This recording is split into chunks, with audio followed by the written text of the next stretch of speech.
Programs, like many of you may have read, that Cash for Clunkers program last year that costed all of you several $billion.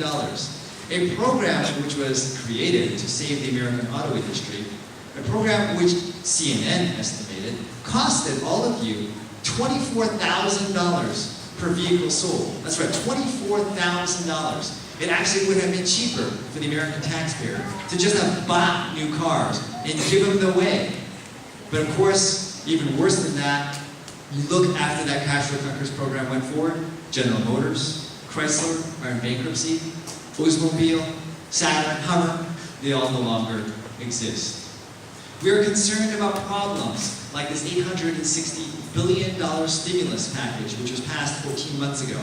This stimulus package, which was proposed in the United States Congress when our national unemployment rate was 7%, passed the US Congress when unemployment was 8%, promised to all of us that we needed it because it was going to prevent unemployment from going above 8.5%. But yet today we see our national unemployment rate hovering just below 10%. Or perhaps, most distressing for my wife and myself, we are concerned about the federal government's habit of spending. This year, your federal government wants to spend $3.8 trillion, financed by a $1.6 trillion budget deficit. Now, I know for a lot of people, when I say $1.6 trillion budget deficit, that's just a big number with a lot of zeros after it. Let me put this to you in personal terms. What a $1.6 trillion budget deficit means to you is that for each and every American, man, woman, and child in our nation, that's $46,000 of debt. $46,000 each and every one of you owe to pay off the debt of the United States of America. Or put it in another context, if you have a typical family of 4, that's nearly $200,000. And I ask every one of you here in this room, number one, do you have $200,000 sitting around in your bank account doing nothing right now? And number two, if you did, would you spend that money in the same fashion your government is currently spending that money? You know, 2 weeks ago, I had the honor and privilege of officially and formally filing my paperwork to run for this seat for the United States Congress.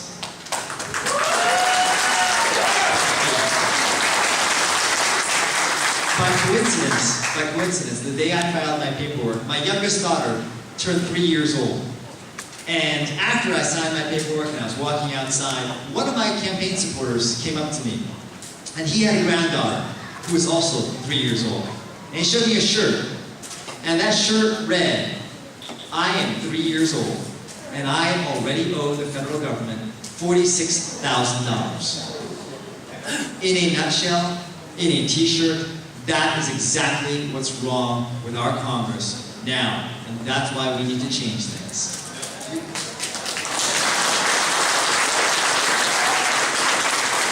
We are spending too much money. We are spending too much money on programs that do not work. And even worse than that, we are spending too much money on programs that do not work with no plan to pay back that money other than to hand that invoice off to our nation's 3-year-olds. But ladies and gentlemen, these numbers tell only part of the story. While I understand how dire these numbers are, I also want you to understand, much more importantly, is I understand what these numbers mean to our families here in Hawaii. I want you all to know that I understand when Congress makes these decisions. I understand what happens and what it means for those immigrant families in Waipahu. Because I am a child of immigrants. And I understand how difficult it is sometimes to struggle and climb that ladder of the American dream. I want you to know that I understand every one of those military families here in Mililani and those veterans families in Pearl City, because I have served in the U.S. Army, and I understand what honor means and the true meaning of that word sacrifice. I want you to know that I understand those construction workers in Kalihi, because I worked for several years in the construction industry, and I understand how devastating it can be to be so-called put on the bench. And I understand every one of the hotel workers working in Waikiki right now. Because I have represented Waikiki for the last 8 years on the Honolulu City Council, and I personally understand what the lowest hotel occupancy rate in 25 years means to our visitor industry. But most important of all, I understand all of the young families here in Mililani, or in Waipio, or in Ewa Beach, or in Hawaii Kai. I understand all these young families because I understand that the single most important title that I hold in my life isn't member of the Honolulu City Council. It isn't officer of the United States Army Reserve. It isn't professor at the University of Hawaii. The single most important title I have in my life is husband and dad. And I understand how blessed and how fortunate we are, my wife and I are, to raise a family here in Hawaii. But I also understand how incredibly challenging it can be to raise a family in the state with our nation's highest cost of living. Ladies and gentlemen, this is why I am running for the United States Congress. I believe in our country, I believe in Hawaii, and I understand the people here in Hawaii. This is what my candidacy is all about. And I understand that when your government runs multi-trillion-dollar budget deficits as far as the eye can see, I understand that every single dollar the government spends comes from a family like yours. And if I'm fortunate enough to get elected to Congress, I will never forget that.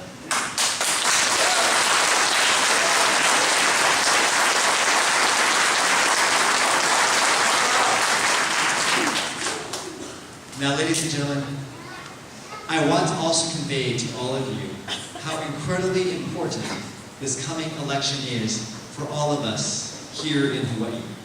You know, any election for the United States Congress is important. Any election where we are getting an opportunity to select an individual who is going to make the laws of the United States of America is a big deal. It's important. And that's what this election is about. But this election is even more special than that. There are not that many elections that come up in any given election cycle where there is no incumbent. It is an open seat, where the people really have a blank slate as to who to choose. On an average election cycle, only about 3 dozen out of 435 seats in the United States Congress come up as an open seat. This seat in Hawaii's 1st Congressional District is one such seat. Out of those 3 dozen or so seats that come up as an open seat, only about half a dozen in an average election cycle come up as a special election open seat, meaning the incumbent vacates the seat before the term is up. This seat is such a seat. This is one of those half dozen or so seats. And of course, there's only one seat in our nation that of course calls itself the hometown of the president. Ladies and gentlemen, the eyes and ears of the American people are upon the people of Hawaii in this upcoming special election. The people of Hawaii have been given a unique and historic opportunity to speak to our country. The American people are looking at us and they are trying to divine, what is it? Where should our country go in the future? Should we continue along the status quo? Should we continue along this path that Congress has currently adopted, where the universal answer to every single one of our nation's problems is spend, spend, spend, and if you still haven't fixed the problem, spend some more money? Do we continue along that path, or do we look for a new candidate from outside the system who believes that spending isn't the answer, who believes in fiscal responsibility and government accountability? Ladies and gentlemen, it is our campaign here that can make a gigantic impact on our nation.